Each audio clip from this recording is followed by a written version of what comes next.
तो गंगा जल ले आना।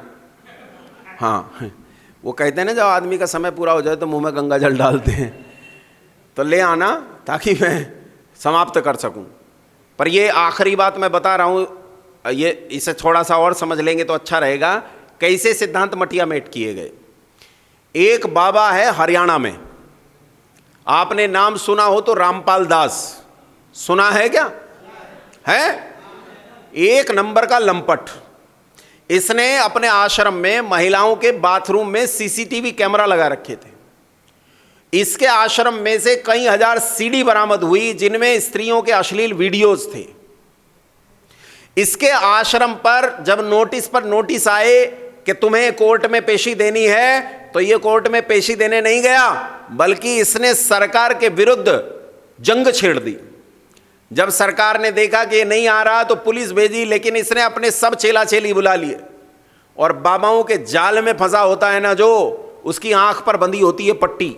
बाबा के जाल में फंसे आदमी को कुछ बात समझ में नहीं आती। तुम कभी देख लेना, जो सामान्य हिंदू होगा, सीधा सच्चा, भगवान शिव माँ पार्वती को मानने वाला, श्री कृष्ण जी राधा जी को मानने वाला, वो सीधा सच्चा हिंदू बिल्कुल सरल व्यक्ति होता है, उसके साथ बात करोगे तर्क काम करेगा। लेकिन जो बाबा का चेला होता है उस पर बुद्धि काम नहीं करती, वहां तर्क काम नहीं करता, वो आंख पर पट्टी बांधकर कानों में रुई ठूंस कर तुमसे बात करता है।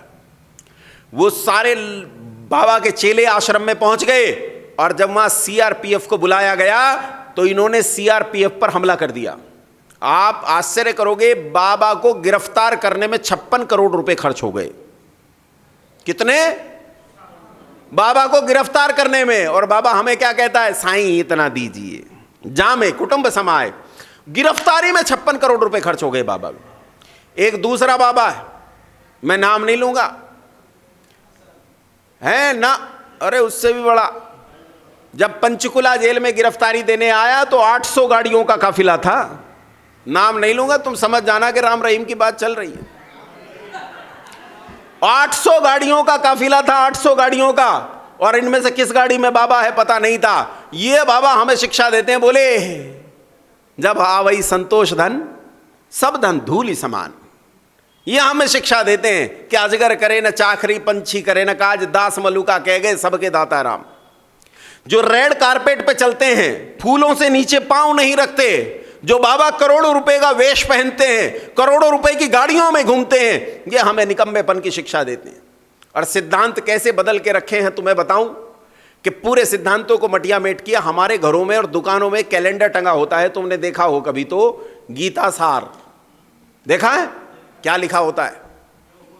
जो हुआ अच्छा हुआ, जो हो रहा है अच्छा हो रहा है, जो आगे होगा वो भी अच्छा होगा। क्या साथ लेकर आए थे, क्या साथ लेकर जाओगे? खाली हाथ आए थे, खाली हाथ जाओगे। भगवान के घर देर है, अंधेर नहीं है। आओ इस गीता सार का पोस्टमार्टम कर लेते। कहते हैं जो हुआ अच्छा हुआ। अच्छा ये बताओ, गीता का उपदेश किसने दिया? किसे दिया? कब दिया? युद्ध के मैदान में कब दिया? जब अर्जुन को मोह उत्पन्न हुआ।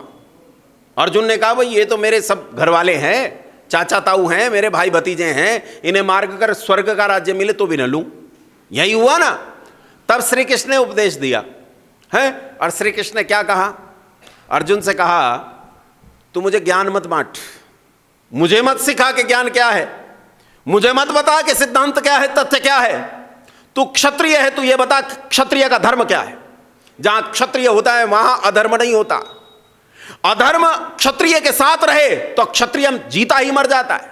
इसलिए तेरा कर्तव्य है कि अधर्म के विरुद्ध युद्ध का बिगुल बजा, युद्ध का बिगुल फूंक। तो इस बात की चिंता मत कर कि इस युद्ध के बाद क्या होगा, कौन जीवित मरेगा, कौन जीवित बचेगा और कौन मर जाएगा। ये लोग जो तेरे सामने खड़े हैं ये करोड़ों बार मर चुके हैं, करोड़ों बार जन्म ले चुके हैं। तेरे करोड़ों जन्म हुए हैं, मेरे करोड़ों जन्म हुए हैं। मैं जानता हूं, तू नहीं जानता।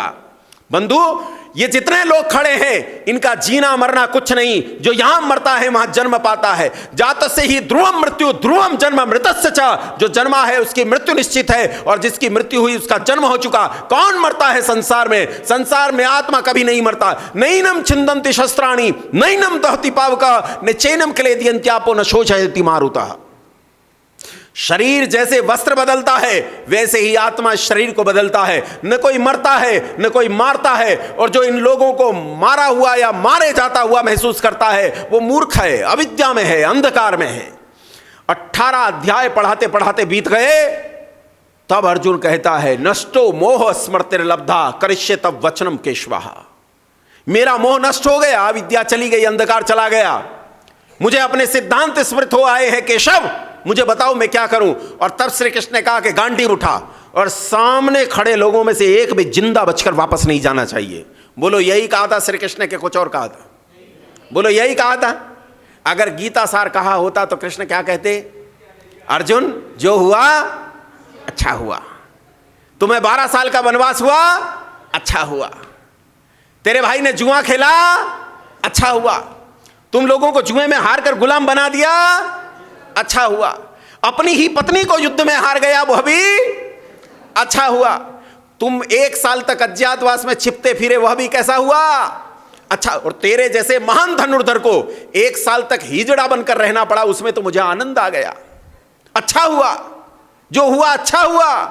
तेरे भाई के जुआ खेलने के कारण आज दुनिया के सबसे प्रलयंकारी युद्ध के मुहाने पर हम खड़े हैं, यह भी कैसा हो रहा है अच्छा हो रहा है। और ऐसे में जब अकेला तू ही हमारा साधन है तो तुझे मोह उत्पन्न हो गया, तू लड़ने को तैयार नहीं, तो तेरी इस मूर्खता के कारण जब ये पांडव हार जाएंगे और हाथ में भीख का कटोरा लेकर दर दर भीख मांगेंगे, वह भी कैसा होगा अच्छा ही होगा। क्या साथ लेकर आए थे, क्या साथ लेकर जाओगे? ये श्री कृष्ण का, श्री कृष्ण गीता में कहते हैं कृतम में दक्षिणे हस्ते जयो में सव्याहिता।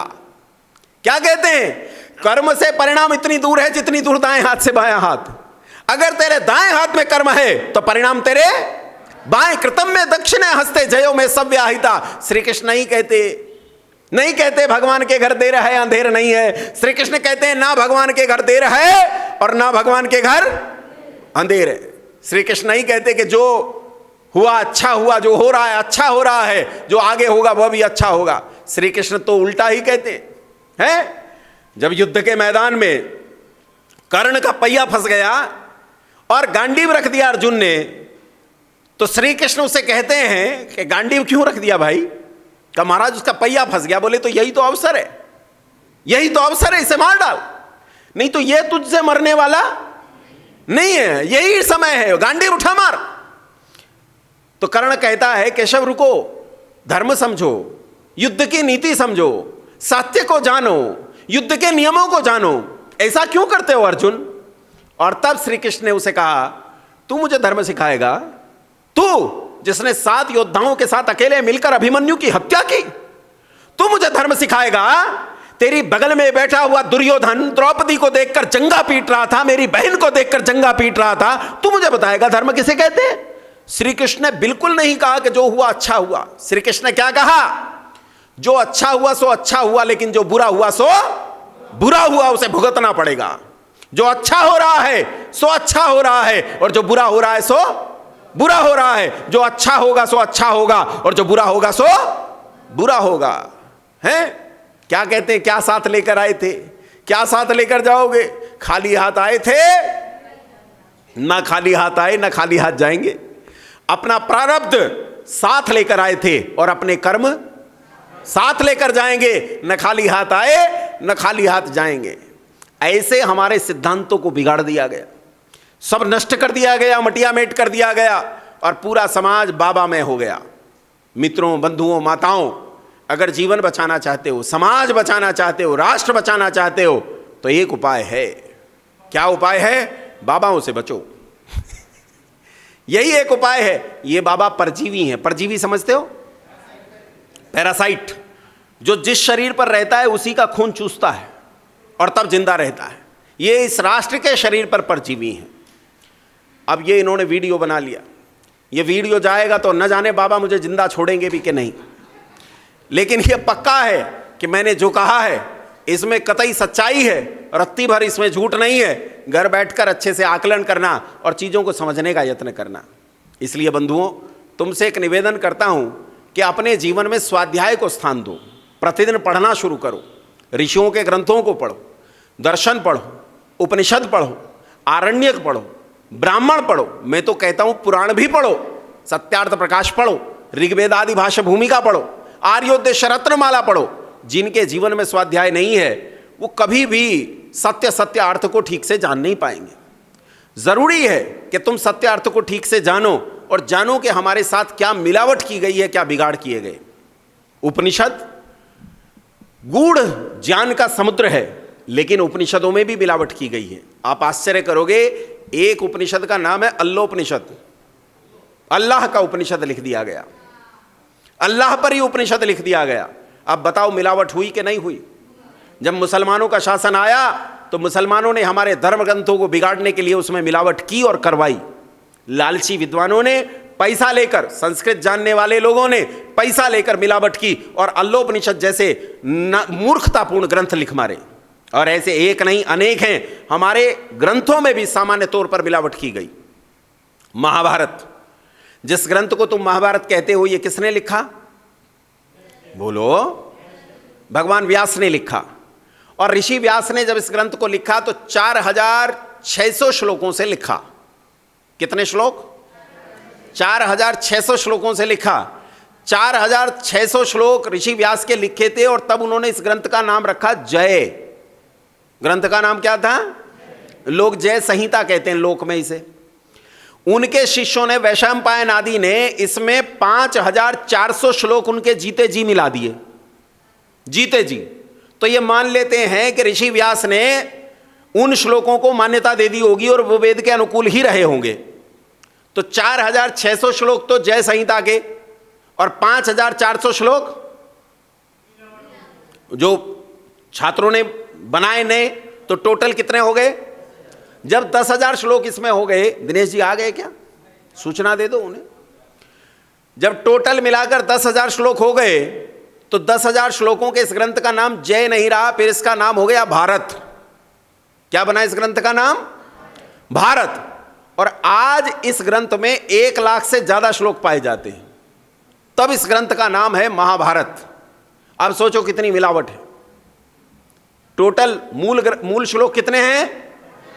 10,000 मान लो। मूल श्लोक कितने हैं? 10,000। और आज कितने हैं? 1 लाख से ज्यादा। इसमें जो पूर्वानुक्रमणिका लिखी गई है, अगर उसके बताए गए श्लोक भी जोड़ूं, जैसे हरिवंश पुराण के 11,000 श्लोक भी इसमें जोड़ूं और अन्य समय समय पर जुड़ने वाले श्लोकों को भी जोड़ूं, तो भी इसमें 17 से 18,000 श्लोक अतिरिक्त पाए गए।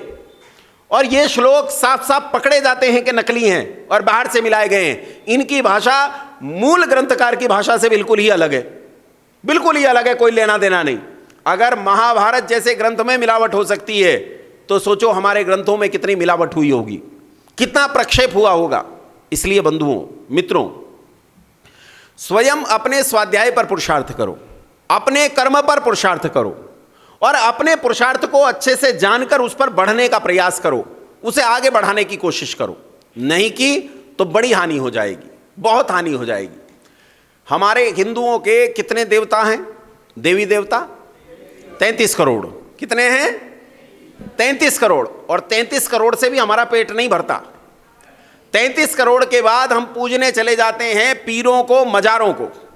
मुसलमानों के पीर मजारों को पूजने जाते हैं, हिंदू के नहीं। हाँ, मुंडी हिलाओ। जाते हैं कि नहीं जाते? अजमेर शरीफ पे हिंदू जाते हैं कि नहीं जाते? बहन जी कह रही हैं नहीं जाते। अरे आप नहीं जाते, हिंदू जाते हैं कि नहीं जाते? आप एक आदमी नहीं जाते, इससे 110 करोड़ का आकलन नहीं हो सकता। जनरलाइज कंडीशन बताओ मुझे। अजमेर शरीफ पर लोग पूजने जाते हैं कि नहीं जाते?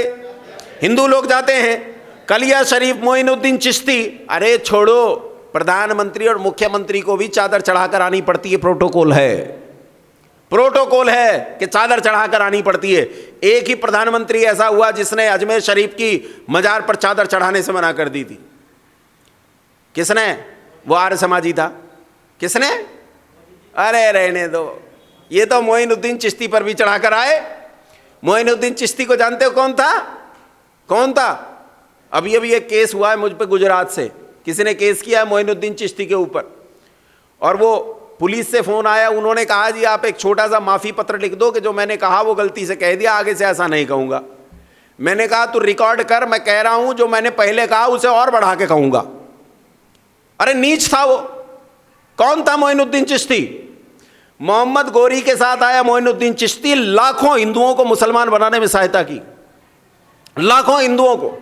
मोइनुद्दीन चिश्ती वो था कि युद्ध के बाद जब पृथ्वीराज चौहान युद्ध में हार गए तो हजारों हिंदू स्त्रियों को इस मोइनुद्दीन चिश्ती की दरगाह पर भेंट कर दिया गया था, बलात्कार करते करते मार डाला उन स्त्रियों को। वो मोइनुद्दीन चिश्ती, उसकी दरगाह पर चादर चढ़ाने जाते हैं, सब प्रधानमंत्री जाते हैं, एक प्रधानमंत्री नहीं गया और वही आर्य समाजी था। कौन था? चौधरी चरण सिंह। थोड़े दिन के लिए प्रधानमंत्री बने, नाम मात्र का समय था प्रधानमंत्री बनने का। इसी बीच में अजमेर शरीफ जाना पड़ा, तो उनके सचिवों ने कहा कि महाराज वो चादर चढ़ानी है अजमेर शरीफ पर। बोले क्यों? बोले प्रोटोकॉल है। बोले मैं मुसलमान की कब्र पर चादर नहीं चढ़ाऊंगा। मैं क्यों चढ़ाऊं बलात्कारी की कब्र पर चादर? उन्होंने कहा महाराज राजनीति गिर जाएगी। बोले कल गिरती, आज गिर जाए, अभी गिर जाए, अभी नष्ट हो जाए, इससे कोई फर्क नहीं पड़ता। लेकिन जिन्होंने मेरी माओ बहनों बेटियों का असम्मान किया, जिन्होंने हमारे इतिहास को लूटा, मैं उस पर चादर चढ़ाने नहीं जाऊंगा। उन्होंने कहा महाराज तो उपाय? बोले उपाय बताने की सैलरी तो तुझे देता हूं, तू सोच के क्या होगा, मैं नहीं जानता।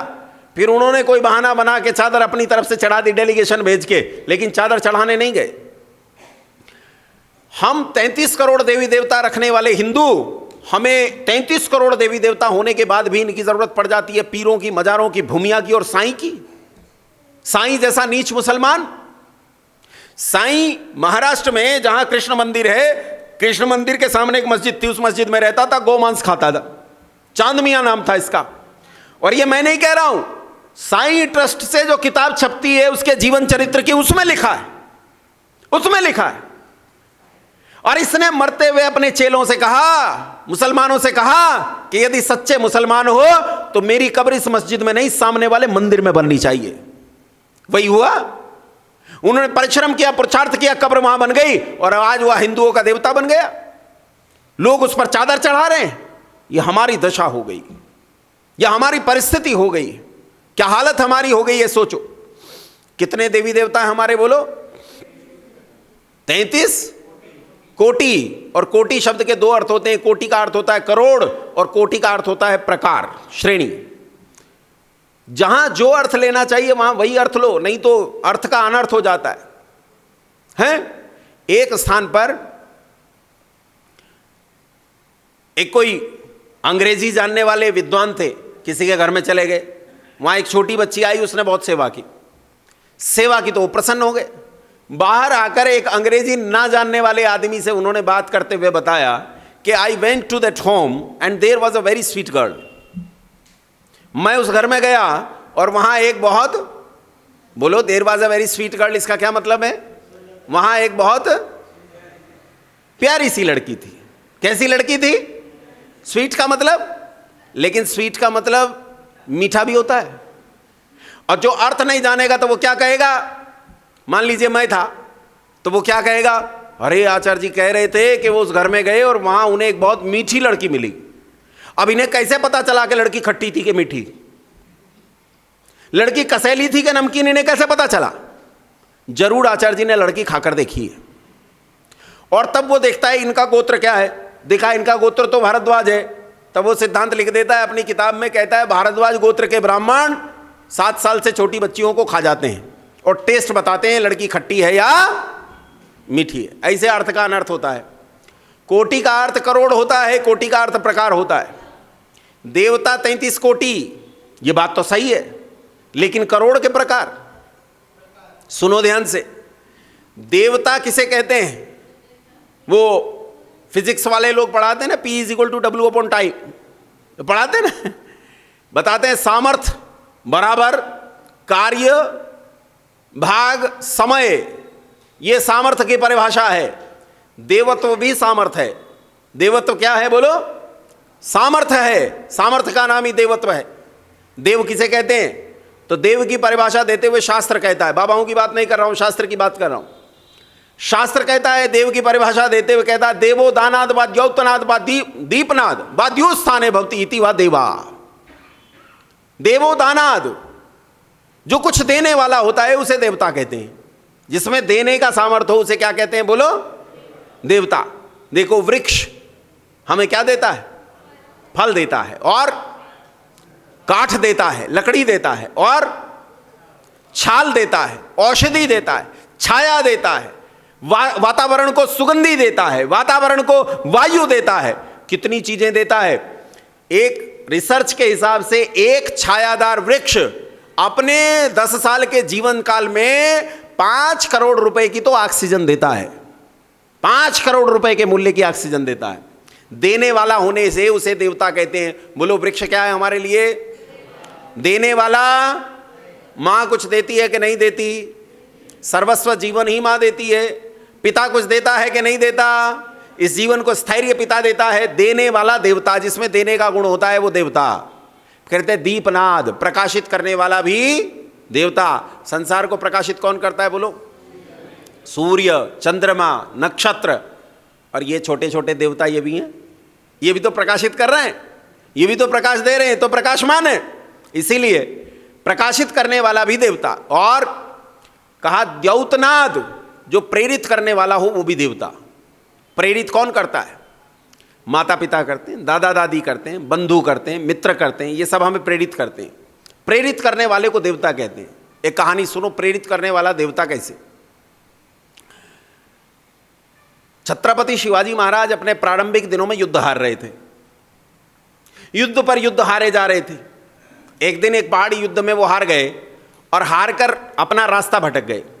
रास्ता भटक कर जब वो जंगल की ओर गए तो 2 दिन तक भटकते रहे, कहीं कोई गांव दिखाई नहीं दिया।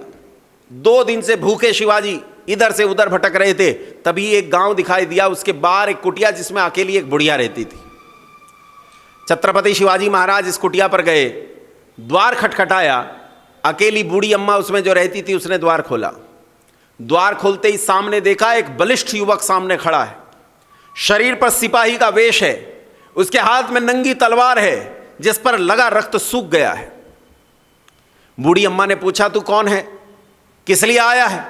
उसने कहा, मां सिपाही हूं, मातृभूमि की रक्षा करता हूं, और 2 दिन से भूखा हूं, खाने को रोटी नहीं मिली, भूख की शांति चाहता हूं, रोटी चाहता हूं।